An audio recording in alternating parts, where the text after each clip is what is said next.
पीले दांत वाली बहू। रंजना कभी ब्रश नहीं करती थी। उसे कितनी बार उसके माँ बाप ने डांटा, लेकिन उसका कोई असर उस पर होता ही नहीं था, जिस कारण से उसके दांत पीले पीले हो जाते हैं। शादी के बाद। अरे बहू, वैसे तो तुझ में कोई कमी नहीं है, पर तेरे दांत इतने पीले कैसे हैं बेटा? कैसे मतलब? कोई सर्जरी थोड़ी ना कराई है। वो तो क्या नाम, मैं ब्रश नहीं करती थी तो पीले हो गए। अब क्या करूं? आप कहें तो लाल करवा लूं या फिर काले? यार ये क्या है, क्यों माँ से लड़ रही हो? लड़ रही हूँ? अरे मैं लड़ रही हूँ या ये बोल रही है कि दांत पीले हैं, पीले। अरे तपस्या थोड़ी ना की है इन्हें पीले करने के लिए। बकायदा ब्रश नहीं किया है 20 साल तक, तब जाकर। छी, कैसी बात कर रही हो? ये उस वक्त तो पीले नहीं थे जब हम लोग तुम्हें देखने आए थे। अरे तब साफ करवा लिया होगा डेंटिस्ट के पास जाकर। अब देखो कैसे पीले पीले लग रहे हैं। रंजना सास की तरफ गुस्से से देखती है। फिर शुरू हो गई पीले पीले पीले।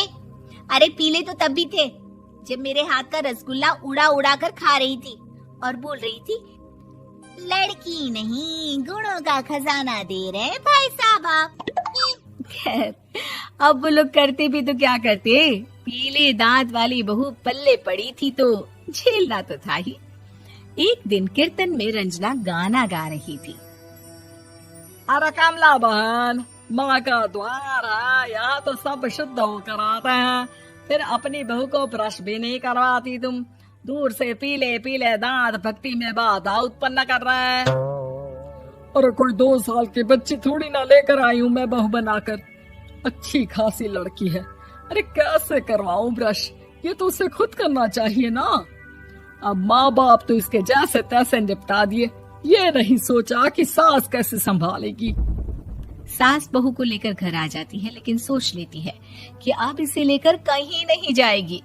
अगले रोज बहू कहती है, अरे क्या हो गया, मंदिर नहीं जाना क्या? कीर्तन का वक्त हो रहा है। मेरी मधुर वाणी से कान्हा जी जागते हैं और सोते हैं। आप तो जानती है ना उनकी भक्ति में कितना मन लगता है मेरा। वो क्या है ना, तबीयत ठीक नहीं लग रही है मेरी, आराम करूंगी मैं।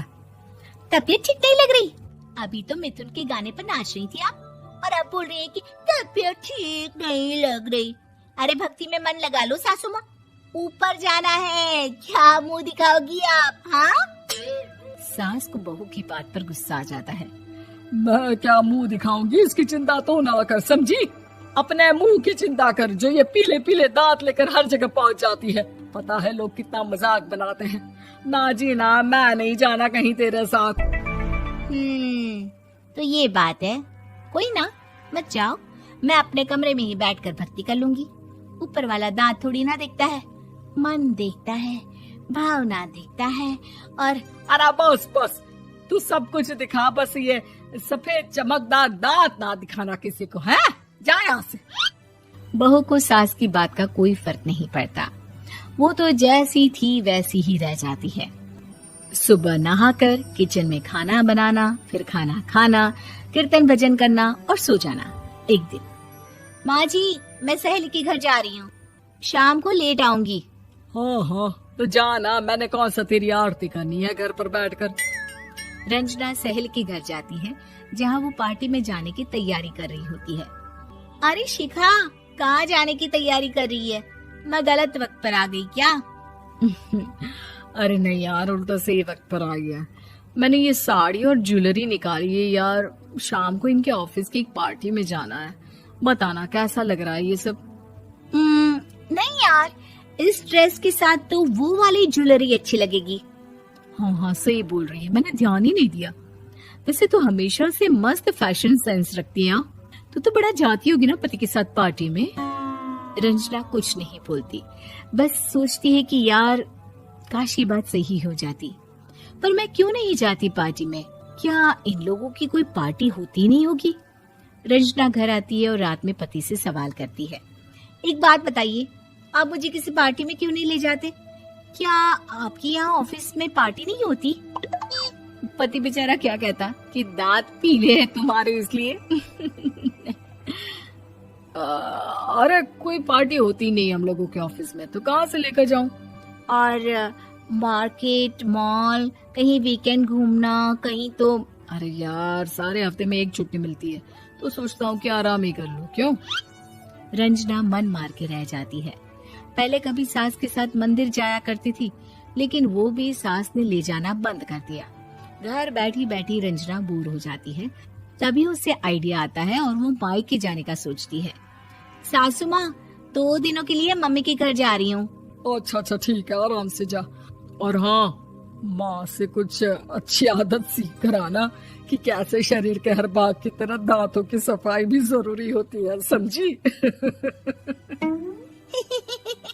शुरू हो गई ना आप।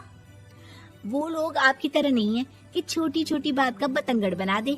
उन लोगों के लिए मैं मायने रखती हूँ, ना कि मेरे पीले पीले दांत। रंजना माँ को बिना बताए उन लोगों को सरप्राइज देती है, लेकिन जैसे ही वो दरवाजे पर पहुंचती है, अंदर देखती है कि घर वाले कहीं जा रहे होते हैं। अब माँ, काश रंजना दीदी के दांतों वाली प्रॉब्लम नहीं होती, तो वो भी हम लोगों के साथ चलती ना बुआ जी की बेटी की शादी में। हाँ बेटा, लेकिन अब उसे कौन समझाए कि उसको उसके पीले दांत नहीं दिखते, लेकिन उसके आसपास के लोगों को कितना एम्बैरेसिंग फील कराते हैं। मुझे तो कितनी बार उसके स्कूल की टीचर ने शिकायत की कि उसके साथ कोई लड़की बैठना भी नहीं चाहती, और ना ही कॉलेज में कोई उससे बात करना चाहता था। लेकिन पता नहीं क्यों उसे ये बात समझ में ही नहीं आती। कोई कमी नहीं है उस लड़की में, बस यही कि दांत पीले हैं। वो तो भला हो जीजा जी और उनकी माँ का, जो दीदी को जैसी है वैसे ही रखा हुआ है। रंजना को अपने घर वालों की बात सुनकर बहुत दुख होता है। वो सोचती है कि वो क्या करे, लेकिन फिर वो सीधा डेंटिस्ट के पास जाती है, अपने दांत चमकाती है और कसम खाती है कि वो रोज ब्रश करेगी। अरे क्या हो गया? तुम तो 2 दिनों के लिए गई थी ना, पर कोई ना, अच्छा है, चलो आ गई तो। रंजना सास के सामने आकर खड़ी हो जाती है और पूरी स्माइल करती है।